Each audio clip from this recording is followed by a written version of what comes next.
काहीच नाही झालं तर शेवटचा पर्याय म्हणून आपल्याला हे घर गहाण ठेवावंच लागेल.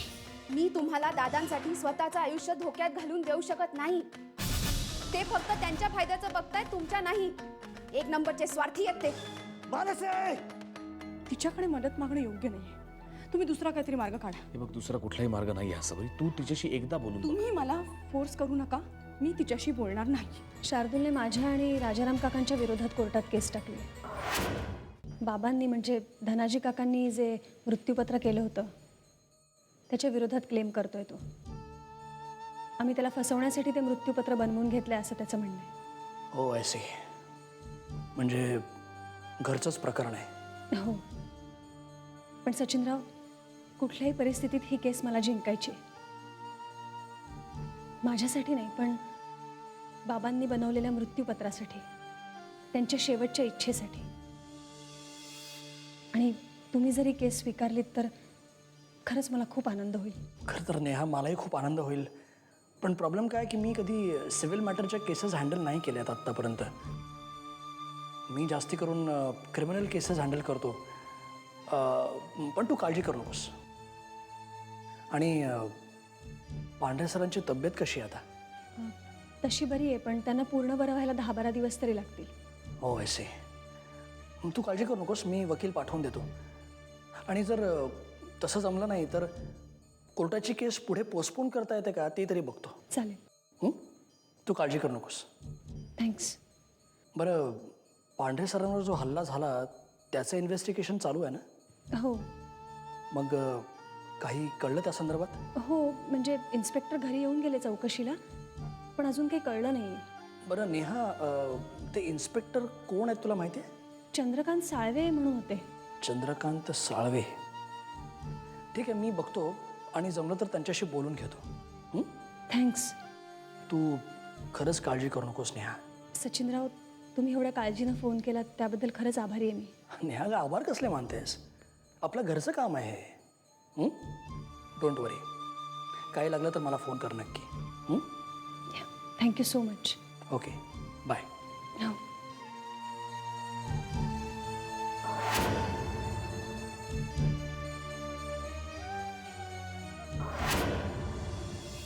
बसा. गुरुजी, मी तुमचं घर पाहिलं. घर तसं चांगलं आहे. बाहेरचं अंगणही तसं प्रशस्त आहे.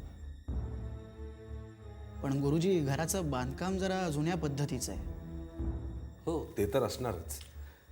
अहो, आमचं वडिलोपार्जित घर आहे. माझ्या आजोबांनी बांधलेलं. हो, पण तरी सुद्धा वर्षा 2 वर्षाला रंगरंगोटी डागडुजी करतच होतो आम्ही. आणि वरच्या मजल्यावरचं बरंचसं बांधकाम तर नवीनच आहे. त्यानं काही होत नाही. तुमचं घर तर जुनंच आहे. गुरुजी, मार्केटमध्ये जो भाव चालू आहे त्याच भावात तुम्हाला हे घर विकावं लागेल. त्या घराचे फार फार तर 40 लाख रुपये तुम्हाला मिळतील. काय सांगताय तुम्ही? 40 लाख? अहो, एवढं मोठं दुमजली घर, पुढे केवढं मोठं अंगण आहे आणि फक्त 40 लाख? जावडेकर साहेब, मला त्यातलं फारसं काही कळत नाही, पण आम्हाला 50 लाख रुपयांची गरज आहे. त्यामुळे तेवढे आम्हाला मिळायला हवेतच. गुरुजी, मार्केटमध्ये जो भाव चाललाय तो मी तुम्हाला सांगितलं. त्यात तुम्हाला घर विकायची घाई आहे. त्यामुळे आपल्याला फारसा चॉईस देखील नाही आहे. गुरुजी, या घराचे फार फार तर तुम्हाला 40 लाख रुपये मिळतील. नाही भाऊजी, इतक्या कमी किमतीत हे घर विकू नका. खरं तर आपल्या दृष्टीनं या घराची किंमत करणं अशक्य हो. पण तरीही आपल्या पूर्वजांची ही ठेव इतक्या कमी किमतीत नका विकू. उमा, भावनेच्या भरात बोलू नकोस. परिस्थिती बघून आपल्याला निर्णय घ्यावाच लागणार आहे. अगदी बरोबर बोललात गुरुजी तुम्ही. गुरुजी, तुमच्या या घराला मी जास्तीत जास्त चांगली किंमत मिळवून देण्याचा प्रयत्न करतो. पण मला नाही वाटत 40 लाखांच्या वर तुम्हाला पैसे मिळतील. येऊ मी? बरं आहे.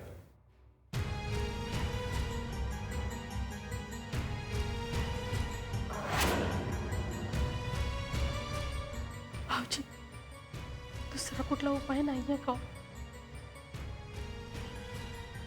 एवढ्या कमी किमतीनं नका विकू हे घर.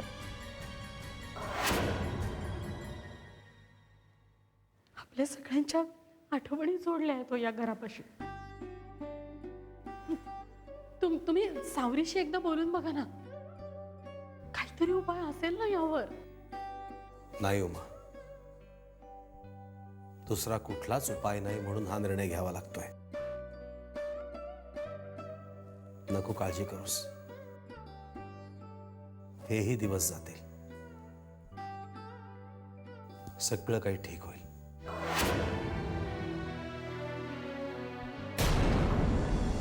मे आय कम इन सर?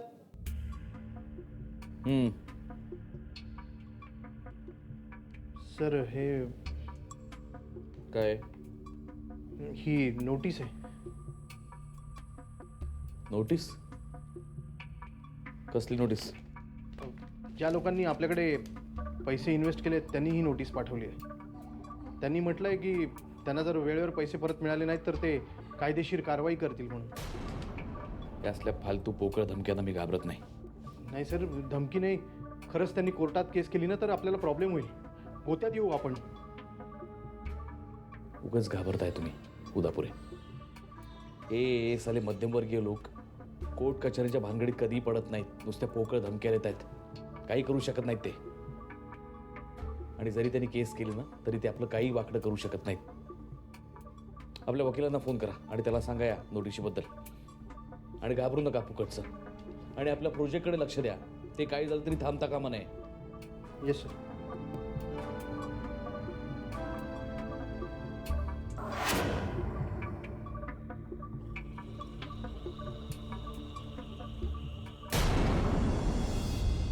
गुरुजी, तुमचं घर घ्यायला एक गिराईक मिळालंय. 1-2 दिवसात घर घ्यायची तयारी देखील दाखवली आहे त्याने. गुरुजी, तो 1 स्ट्रोक पैसे द्यायला तयार आहे. पण काय? गुरुजी, तो 35 लाखांच्या वर 1 रुपया द्यायला तयार नाहीये. 35 लाख? नाही नाही, अहो भाऊजी, 40 लाख म्हणत होते तेच मान्य नव्हतं आपल्याला. नाही नाही, हे तर चांदीच्या भावात सोनं विकण्यासारखं झालं ना भाऊजी. ही आपली चक्क फसवणूक आहे. आपल्यावर आलेल्या परिस्थितीचा फायदा घेत आहेत हे लोक. हे बघा वहिनी, तुम्ही गैरसमज करून घेऊ नका. मी खरं तेच सांगतोय. गुरुजी, तो 35 लाख म्हणतोय. माझा यात काहीही फायदा नाहीये. घर तुम्हाला विकायचंय. शेवटी जो काही निर्णय घ्यायचा आहे तो तुम्हाला घ्यायचा आहे. कुणी जबरदस्ती तर करत नाहीये. उमा, जरा शांत हो. पण भाऊजी, मी बोलतोय ना उमा. जावडेकर, तुम्ही पुन्हा एकदा या संदर्भात बोलून बघा त्यांच्याशी. मला पैशांची हाव नाही, पण तुम्हाला सगळी परिस्थिती मी सांगितलेली आहे. मला 50 लाखांची गरज आहे म्हणून सांगतोय. मी बोलून बघतो गुरुजी, पण मला नाही वाटत तो 35 लाखांच्या वर तयार होईल. ठीक आहे, येतो मी. बरं आहे.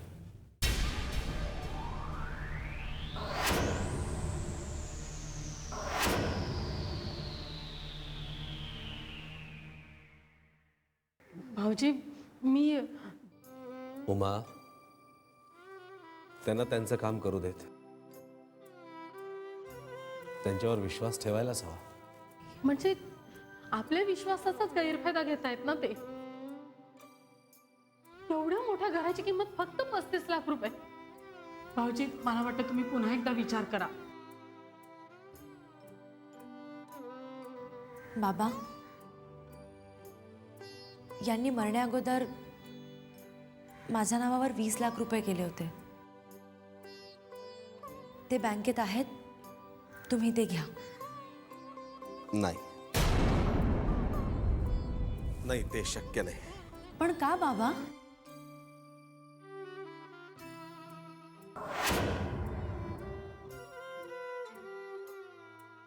हे घर माझं नाहीये का?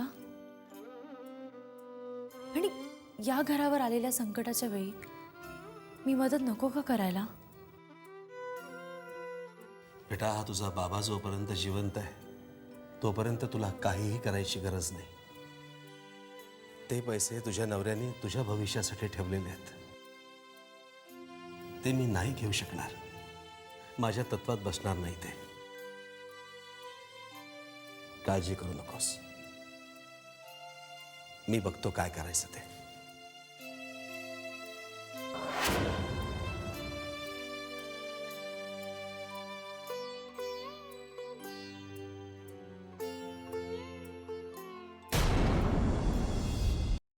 डॉक्टर, काका अजूनही शुद्धीवर का नाही आले? मला पण तेच कळत नाही आहे. खरं तर आत्तापर्यंत ते शुद्धीवर यायला हवे होते, कारण त्यांच्या छातीत लागलेल्या गोळ्या मी ताबडतोब काढल्यामुळे इथे आता काही पॉयझन वगैरे झालेलं दिसत नाही आहे. परंतु समोर त्यांची बॉडी अजून आम्हाला नीट रिस्पॉन्स देत नाही. डॉक्टर, यांना काही होणार तर नाही ना? हे पहा मॅडम, आमच्याकडून आमचे सगळे प्रयत्न झालेले आहेत. आता सगळं देवाच्या हाती आहे, पण ते लवकरात लवकर शुद्धीवर यायला हवेत.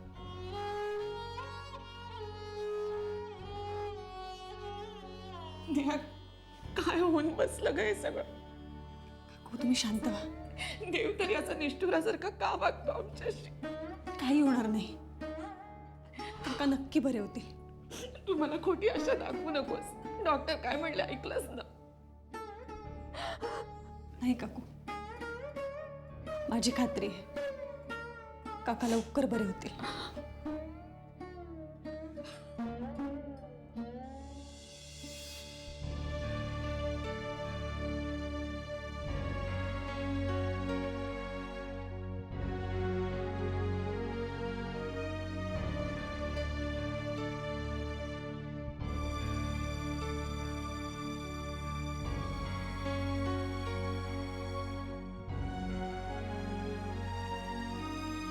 नाही,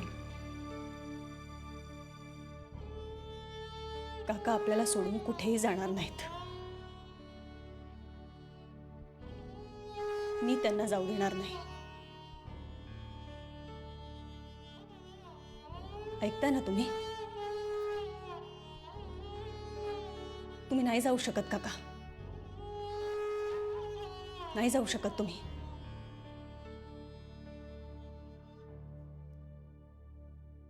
आजपर्यंत तुमची प्रत्येक गोष्ट ऐकली मी.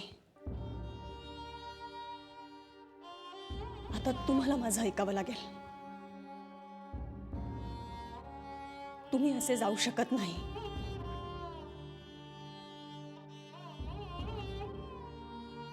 माझे वडील आम्हाला सोडून गेलेत.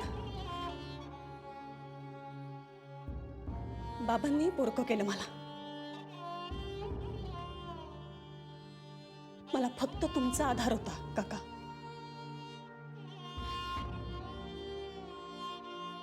फक्त तुमच्या म्हणण्यावर आजपर्यंत सगळ्या जबाबदाऱ्या सांभाळण्याची हिंमत दाखवली मी. कारण मला ठाऊक होतं, खात्री होती मला की आयुष्याच्या कुठल्याही कठीण प्रसंगी तुम्ही असाल. मला सांभाळायला, सावरायला. वचन दिलं होतं तुम्ही मला तसं. आणि आता असे अर्ध्यावर सोडून जाताय. नाही जाऊ शकत तुम्ही. मी नाही जाऊ देणार तुम्हाला. तुम्हाला उठावं लागेल.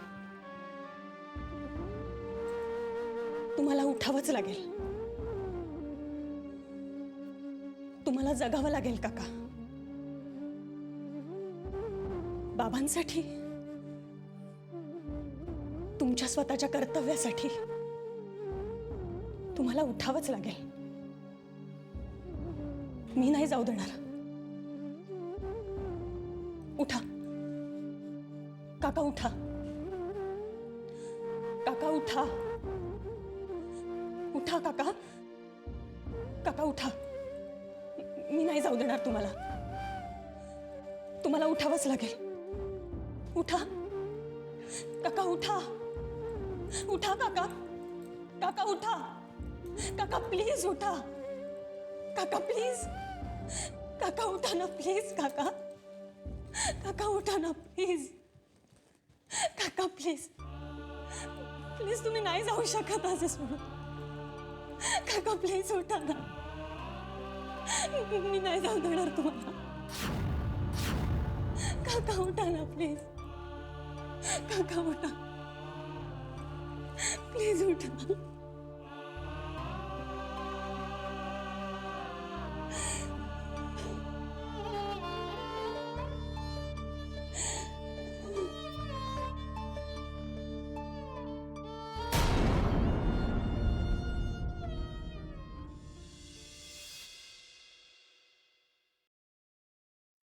सर, तुम्ही सांगितल्याप्रमाणे सगळ्या नंबरवरती कॉल केले. त्या सगळ्यांची नावं या डायरीमध्ये आहेत. गुड. सर, हे 2 टेलिफोन बूथचे आहेत. हा रामदास पेठेतून आहे आणि हा बोर्डीतून आहे. हे 5 नंबर वेगळे का लिहिले? हां, त्याचं काय आहे सर, हे वरचे 3 नंबर जे आहेत ते आउट ऑफ रेंज. हा 4था स्विच ऑफ. आणि हा जो शेवटचा नंबर जो आहे ना, तो एका बाईचा नंबर आहे. म्हणजे मी फोन केल्यानंतर फोन उचलला, हॅलो देखील म्हणाली, पण मी प्रश्न विचारताच तिने फोन ठेवून दिला आणि नंतर स्विच ऑफ. या नंबरची मला पूर्ण माहिती हवी आहे. ओके. हा कोणाचा आहे, कोणाच्या पत्त्यावरती आहे? Come on quick. Okay sir.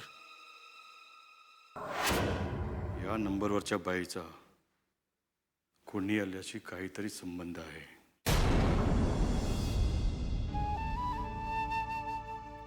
The number you have called is switched off. Please try later.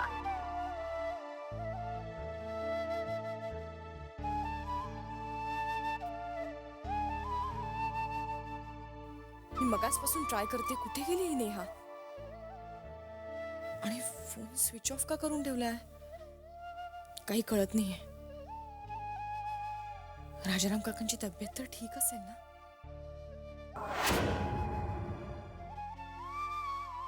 देवा, त्यांना लवकर बरं कर. काही विपरीत घडू देऊ नकोस.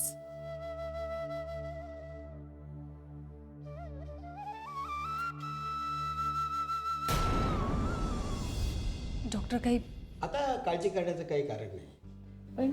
पण ते पुन्हा बेशुद्ध का झाले? रिकव्हरी व्हायला थोडा वेळ लागतो मॅडम. पण आनंदाची गोष्ट ही की थोड्या वेळापुरता का होईना ते शुद्धीवर आले होते. याचाच अर्थ असा की त्यांची बॉडी आता हळूहळू रिस्पॉन्स देते. ते आता कोमात यायचा धोका टळलेला आहे. कदाचित ते पुन्हा शुद्धीवर येतील तेव्हा बोलवा मला. मी बाजूच्याच वार्डात आहे. ओके.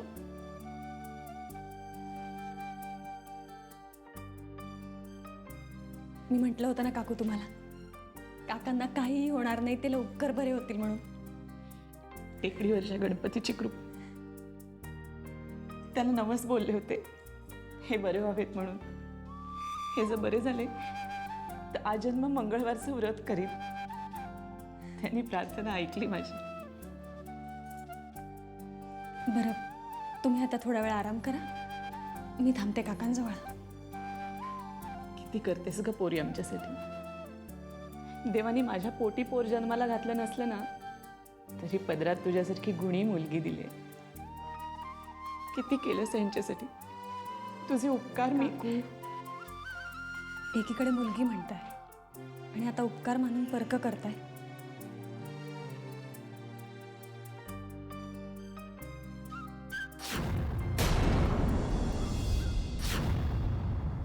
सर, आपल्या प्रोजेक्टला सॉलिड रिस्पॉन्स मिळत आहे. गुड.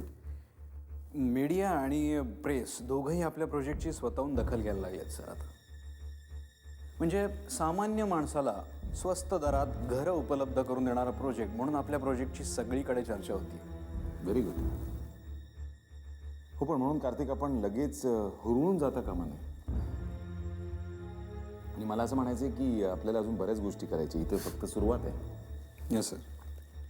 सर, ह्या प्रोजेक्टमध्ये आपल्याला तेवढा प्रॉफिट होणार नाही एवढं फक्त जरा.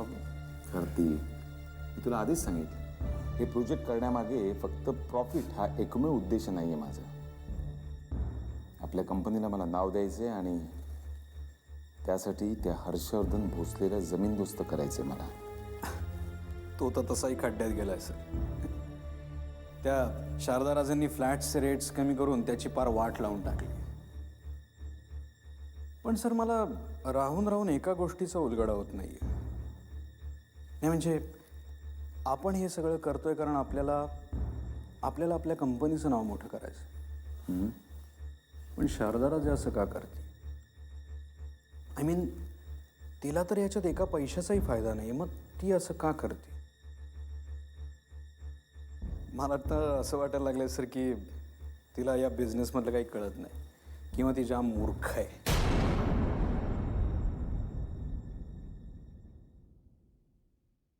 कार्तिक, प्रत्येक गोष्ट फायद्या आणि तोट्याचा विचार करूनच करायची नसते. कधी कधी डोक्याने नाही, मनाने निर्णय घ्यायचे असतात. आणि माणूस हे निर्णय तेव्हाच घेतो जेव्हा तो कुठेतरी दुखावला गेलेला असतो. मला वाटतं शारदाराजेच्या बाबतीतही असंच काहीतरी झालं असावं. आणि म्हणूनच कदाचित ती हा निर्णय घेत असेल. एनिवे, आपण आपल्या कामाकडे लक्ष देऊ. अजून बऱ्याच गोष्टी करायच्यात. आपण कुठेही कमी पडता कामा नये.